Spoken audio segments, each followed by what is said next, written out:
नमस्कार आप सभी को। मैं सोनिया सिंह स्वागत करती हूँ बीट द कंपटीशन पे। तो जी हाँ, मैं बात करने वाली हूँ आर्मी पब्लिक स्कूल के सिलेक्शन प्रोसेस को लेकर के। आप सबको ध्यान में है कि अभी हाल फिलहाल में आर्मी वेलफेयर एजुकेशन सोसाइटी की तरफ से वैकेंसीज आई थी। बहुत सारे बच्चों ने अप्लाई भी किया और बच्चे पेपर में बैठेंगे भी। तो यहाँ पर बच्चों के दो इंपॉर्टेंट डाउट थे जिसके ऊपर बात करनी इंपॉर्टेंट है। एक तो कि आर्मी पब्लिक स्कूल में जो सीबीटी कंप्यूटर बेस्ड टेस्टिंग का जो सर्टिफिकेशन होता है वो कितना वैलिड है, पहली बात। और दूसरा, इस सीबीटी सर्टिफिकेशन कितना हमारे काम में आता है। और बच्चे ये भी पूछ रहे हैं कि ये जो सीबीटी वाला सिलेक्शन प्रोसेस का सर्टिफिकेशन है, क्या वो सीटेट की इक्विवेलेंट है, बराबर है, या फिर ज्यादा उसमें डिफरेंस नहीं है, हम सीटेट करें या सीबीटी करें, बात एक ही है। तो इसके ऊपर चर्चा करना इसलिए जरूरी है क्योंकि काफी सारे बच्चों को लगता है कि भाई ये वाली आर्मी पब्लिक स्कूल की हम लोग जो है सीबीटी का सर्टिफिकेशन ले लेंगे या पेपर क्वालिफाई कर लेंगे तो हम यहाँ पर क्या करेंगे, नौकरी हमें मिल जाएगी आर्मी पब्लिक स्कूल में। इसको लेकर के बच्चे असमंजस में हैं और कई बार ऐसा होता है कि ऐसे कंफ्यूजन्स में, असमंजस में कई बार हमारे पास अच्छी अपॉर्चुनिटी सामने होती है बट हमें रहता है कि भाई नहीं, ये वाली अपॉर्चुनिटी भी है तो इसको हम ग्रैप्स करेंगे, इसको हम छोड़ देंगे। तो ऐसे में गलती मत कीजिए। अगर आप ऑलरेडी किसी अदर इंस्टीट्यूशन में, हालांकि मर्जी बिल्कुल आपकी होगी, मेरा काम एक सजेशन देना है आपको। अगर आप ऑलरेडी कहीं वर्किंग है और तो पहले ही पेपर दे लीजिए। अगर आपका सिलेक्शन हो जाता है तभी वो आपको जो आपकी जॉब है जो आप पहले से कर रहे हैं उसको छोड़ने का फायदा। अदरवाइज यहाँ पर सर्टिफिकेशन हाथ में आने के बावजूद भी अगर आपका सिलेक्शन आर्मी पब्लिक स्कूल्स में नहीं होता है अच्छे तरीके से, तब तक आप अपनी जॉब से कॉम्प्रोमाइज मत कीजिए। जो मैं कहना चाहूंगी। अब यहाँ पर हम पहले बात कर लेते हैं सिलेक्शन प्रोसेस की। आप सबको पता है कि ये पेपर होने वाला है आपका। एडमिट कार्ड जैसे ही आएगा मात्र एक हफ्ते के अंदर अंदर, 10 दिन के अंदर अंदर आपसे जो है पेपर करवा लेगा आर्मी पब्लिक स्कूल वेलफेयर।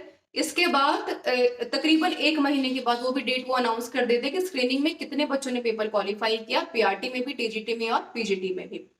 अब यहाँ पर एक फिक्स क्राइटेरिया होता है कि भाई पार्ट ए पार्ट बी में दोनों में मिला करके आपको 60% मार्क्स तो लेना ही लेना है। उससे कम अगर आप लेकर के आते तो पेपर आपका चेक नहीं होगा, मेरिट तो बनेगी बनेगी नहीं। ठीक है, तो ऐसे में फिर एक दो महीने बाद यहाँ पर जो जो बच्चे सीबीटी का सर्टिफिकेशन, क्योंकि वहां पर बकायदा लिखा होता है कि that you are qualified for the CBT certification. ठीक है, बस क्वालिफाइड, जैसे सीटेट का सर्टिफिकेशन होता है ना हमारा कि 150 में से 90 नंबर आ गए, भाई पेपर हमारा क्वालिफाई हो गया, अब हम जो है सेंट्रल टीचर के लिए कहीं पर भी एलिजिबल हो सकते हैं।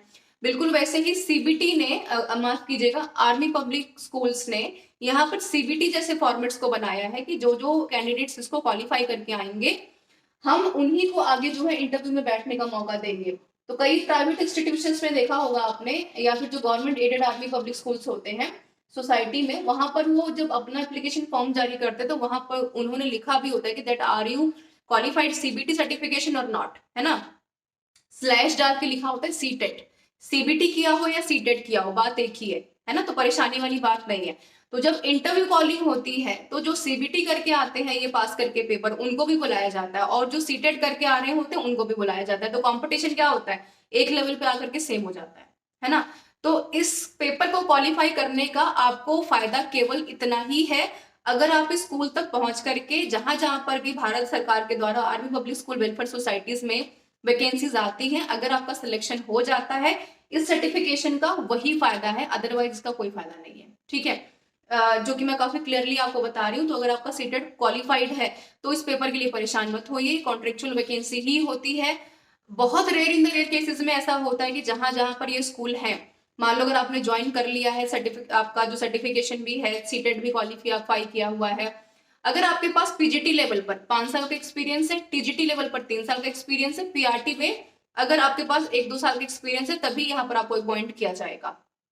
ठीक है, और ऐसा नहीं है कि आपने अगर एक बार ज्वाइन कर लिया तो आपको जो है रिवील नहीं करेंगे, हटाएंगे नहीं वहां से, तो रिलीव्ड करेंगे आपको, लेकिन यहाँ पर कुछ चांसेस होते हैं आपको परमानेंट करने के भी। हटाते जल्दी नहीं है, 1 साल 2 साल 3 साल जब तक आप लगे रहे, जब तक कि सीट्स खाली हैं, कोई और अदर पोटेंशियल कैंडिडेट नहीं निकल करके सामने आता, तब तक आपको नहीं वहां से हटाएंगे आपके वर्क कल्चर को देखते हुए। लेकिन अगर उन्हें लगता है कि उनकी नीड नहीं है, या फिर हमारे पास तो इनसे अच्छा टीचर है, वो अच्छा इन्हें पढ़ा सकता है, आप अपने वर्क के साथ जस्टिस नहीं कर रहे हैं, बिकॉज वो तो सब जगह चाहिए होता है, तो बिल्कुल आपको वहां से हटाने की भी अनुमति और उनके पास जो सक्षमता होती है पूर्ण तरीके से रहेगी, उसके ऊपर आप फिर क्वेश्चन मार्क नहीं कर सकते, है ना। तो ये आपको ध्यान में रखना है। अब ये तो बात थी पूरे सिलेक्शन क्राइटेरिया की कि वही सीबीटी का सर्टिफिकेशन है, फिर भारत सरकार में जहां जहां पर वैकेंसी आएगी वहां पर जाकर के आप देते रहिए। जैसे केवीएस कॉन्ट्रेक्चुअल में होता है, मान लो अगर किसी भी पर्टिकुलर एरिया में आ गई है आपकी वैकेंसी पर्टिकुलर स्कूल में, तो जाकर के आप इंटरव्यू दे आइए। अगर उनको आवश्यकता होगी तो ही वो आपको बुलाएंगे। उससे फर्क नहीं पड़ता कि आपके पास 10 साल का एक्सपीरियंस है, आप सीबीटी है, आप सीटेट है, आप पीएचडी है, उनको नीड है तभी वो आपको रखेंगे, अदरवाइज नहीं रखेंगे। हाँ, वैकेंसीज निकालना वो उनके लिए जरूरी है, बिकॉज कहीं ना कहीं तो अपनी जो क्षमताएं हैं वो दिखाएंगे ना, क्योंकि अगर रिफ्रेश नहीं करेंगे चीजों को तो कैसे फिर वो नए कैंडिडेट्स, भावी कैंडिडेट्स को वहां पर मौका दे पाएंगे। ये बात है। अब फायदे नुकसान की बात करते हैं। कोई नुकसान नहीं है इसका, पास कर लेते तो एक प्लस पॉइंट ही चीज ऐड में होगी। साथ में अगर आपको मौका मिलता है, आर्मी पब्लिक स्कूल्स में डिसिप्लिन स्कूल है, अच्छी सैलरी भी होती है। अच्छी बात यह है कि यहाँ पर हर तरीके की सरकारी सुविधा भी यहाँ पर दी जाती है। मौका मिलने पर 3 साल अगर आप पढ़ा लेते हैं तो आपको परमानेंट भी कर देते हैं, है ना। तो आपको परमानेंट करने के साथ साथ वो हर एक सुविधा दी जाती है जो कि कैंडिडेट्स के लिए आवश्यक है, जिस सरकारी स्कूलों में दी जाती है। तो ये एक बहुत अच्छी चीज है, काफी कुछ सीखते हैं, आपका डेवलपमेंट बहुत अच्छा होता है पर्सनैलिटी का, तो खास तौर पर ये सारी चीजें हैं। तो नुकसान कोई भी नहीं है, आप एक अच्छा एक्सपीरियंस लेकर के आएंगे। इंटरव्यू भी बहुत अच्छा होता है, एक डेकोरम होता है, डिसिप्लिन होता है। कई बार तो पोस्ट ग्रेजुएट टीचर्स के लिए 10 से 15 यहाँ पर जो है ऑफिसर्स रैंक के जो है लोग बैठे रहते हैं जो कि आपका इंटरव्यू लेते हैं।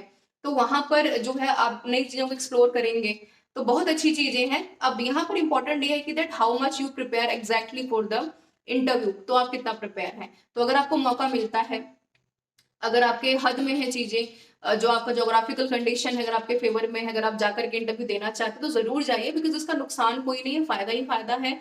आप कुछ ना कुछ सीख करके आएंगे, क्वालिफाई भी हो जाता है तो भाई एक अलग ही कॉन्फिडेंस होता है। तो बहुत अच्छी चीजें हैं ये, इसको जरूर दीजिए, ताकि आप कुछ नया सीख करके जब आपकी गवर्नमेंट जॉब लगे, जब आप आगे की तरफ बढ़े, तो आप कुछ नया जो है करने का जज्बा रखें और आप फख्र से कह पाए कि भाई आप पहले जो है गवर्नमेंट स्कूल में जो है पढ़ा चुके हैं, आपके पास एक अच्छा एक्सपीरियंस है। तो उस माहौल में फिर ढलने में आपको टाइम नहीं लगेगा। So this is all about this session everyone. I hope कि मैंने आपके हर एक क्वेश्चन का जवाब दे दिया। आर्मी पब्लिक स्कूल का सिलेक्शन प्रोसेस, फायदा नुकसान, करें कि नहीं, कि सीबीटी और सीटेट का इक्विवेलेंट क्या है क्या नहीं है, ठीक है। This is all about this session. All the best everyone for your army public school examination. जिसका क्वालिफाई हो जाएगा प्लीज कमेंट करके जरूर बताइएगा। मिलते हैं नेक्स्ट वीडियो में कुछ यूजफुल कंटेंट्स के साथ। Your suggestion and your comments always welcome. Stay with us for next video. Thank you so much for being with me.